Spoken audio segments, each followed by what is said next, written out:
कल्पना कीजिए, अगर आप दिल्ली से मुंबई केवल 4 घंटे में पहुंच सकें, अगर रेलवे स्टेशन इतने आधुनिक हों कि वे इंटरनेशनल एयरपोर्ट सौर से भी बेहतर लगें, और वह दिन आए जब ट्रेन का टिकट बिना किसी भीड़-भाड़ के आसानी से कंफर्म हो जाए और सफर बिल्कुल आरामदायक हो। क्या आप उस दिन की कल्पना कर सकते हैं? शायद नहीं, लेकिन अब यह सपना बहुत दूर नहीं है। भारत सरकार ने भारतीय रेलवे के लिए एक बहुत ही महत्वाकांक्षी योजना बनाई है, जिसका उद्देश्य न केवल ट्रेनों की संख्या और गति को बढ़ाना है, बल्कि पूरे रेलवे इंफ्रास्ट्रक्चर को 21वीं सदी के स्तर पर लाना है। यह योजना लगभग 16.7 लाख करोड़ रुपए, करीब 200 अरब डॉलर की लागत से तैयार की गई है, और इसका लक्ष्य 2031 तक इसे पूरा करने का है। इस निवेश का उद्देश्य सिर्फ ट्रेनें ही नहीं, बल्कि पूरी रेलवे प्रणाली को अपग्रेड करना है। इसमें नए rail track, bullet train corridor, Vande Bharat ट्रेनें, रेलवे स्टेशनों का पुनर्विकास, सुरक्षा कवच सिस्टम और डेडिकेटेड फ्रेट कॉरिडोर भी शामिल हैं। यानी यह मेगा प्लान भारतीय रेलवे के हर पहलू को नया रूप देगा, चाहे वो ट्रैक हो या ट्रेन की तकनीक। तो सबसे पहले समझते हैं कि इस भारी निवेश की जरूरत क्यों पड़ी। हर साल भारतीय रेलवे 800 करोड़ से अधिक यात्रियों को सफर कराता है, और 2030 तक यह संख्या 1000 करोड़ तक पहुंच सकती है।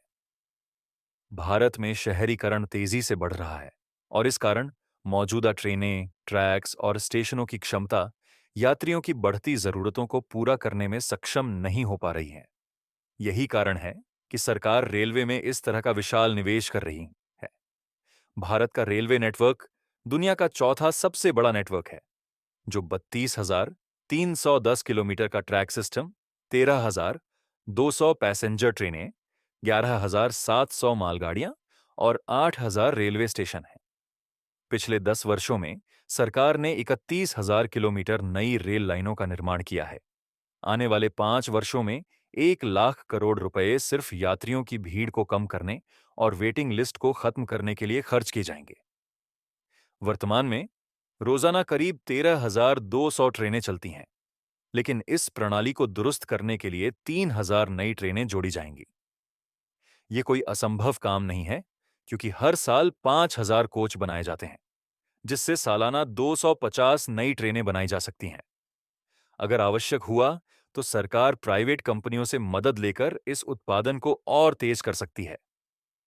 यह कदम सिर्फ भीड़ को कम करने के लिए नहीं, बल्कि देश की अर्थव्यवस्था को और मजबूती देने के लिए भी उठाए जा रहे हैं।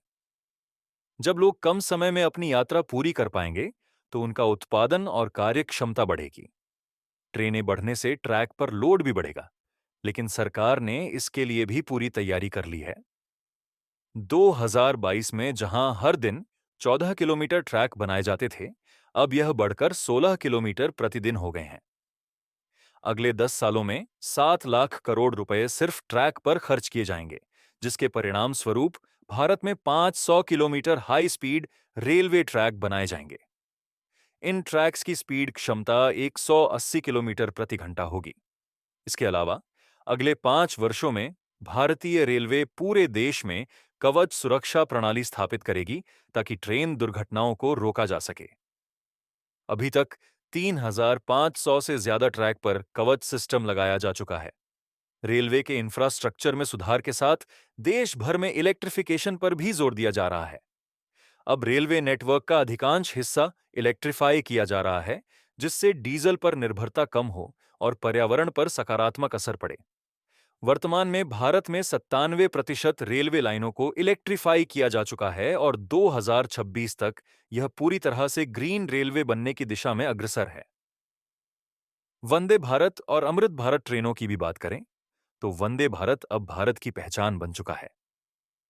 सरकार का लक्ष्य है कि 400 से ज्यादा वंदे भारत ट्रेनें चलें। वहीं गरीब और मध्य वर्गीय यात्रियों के लिए अमृत भारत ट्रेनें लाई जा रही हैं, जो कम खर्च में लंबी दूरी तय करने का विकल्प प्रदान करेंगी। इसके साथ साथ मालगाड़ियों के लिए भी डेडिकेटेड ट्रैक बनाए जा रहे हैं, जिन्हें डेडिकेटेड फ्रेट कॉरिडोर (डीएफसी) कहा जाता है। इस समय ईस्टर्न और वेस्टर्न डीएफसी पर रोजाना 391 मालगाड़ियां चल रही हैं। इनका उद्देश्य रेलवे नेटवर्क पर ट्रैफिक को कम करना है। Mumbai Ahmedabad bullet train corridor का 53% काम पूरा हो चुका है और 2026 से 27 तक देश की पहली बुलेट ट्रेन शुरू हो जाएगी। इसके अलावा सरकार दिल्ली, मुंबई, चेन्नई, कोलकाता जैसे बड़े शहरों को जोड़ने के लिए 14 नए बुलेट ट्रेन कॉरिडोर बनाने की योजना पर काम कर रही है। रेलवे का रेवेन्यू भी तेजी से बढ़ रहा है। 2014 से 15 में 1.57 लाख करोड़ रुपए का रेवेन्यू था, जो 2022 से 23 में बढ़कर 2.4 लाख करोड़ रुपए हो गया। 2024 से 25 में यह आंकड़ा 2.78 लाख करोड़ रुपए को पार कर गया है। सरकार का लक्ष्य है कि 2025 से 26 तक यह 3 लाख करोड़ रुपए से ज्यादा हो जाए। इसके अलावा भारतीय रेलवे आत्मनिर्भर बनने की दिशा में भी कदम बढ़ा रहा है। भारत में वंदे भारत ट्रेनों के पहिए और कोच अब भारतीय कंपनियों द्वारा बनाए जा रहे हैं, जैसे कि रामकृष्ण फोर्जिंग्स और Titagarh rail system. Railway network का विस्तार अब सिर्फ शहरों तक ही सीमित नहीं है, बल्कि अब सीमावर्ती इलाकों को भी जोड़ा जा रहा है। इस प्रकार भारतीय रेलवे का यह मेगा प्लान न केवल रेलवे को आधुनिक बनाने वाला है, बल्कि भारत के आर्थिक और सामाजिक विकास को भी एक नई दिशा देगा। यह हम सभी भारतीयों का सपना है कि हम इस परिवर्तन का हिस्सा बनें और भारत को गति दें।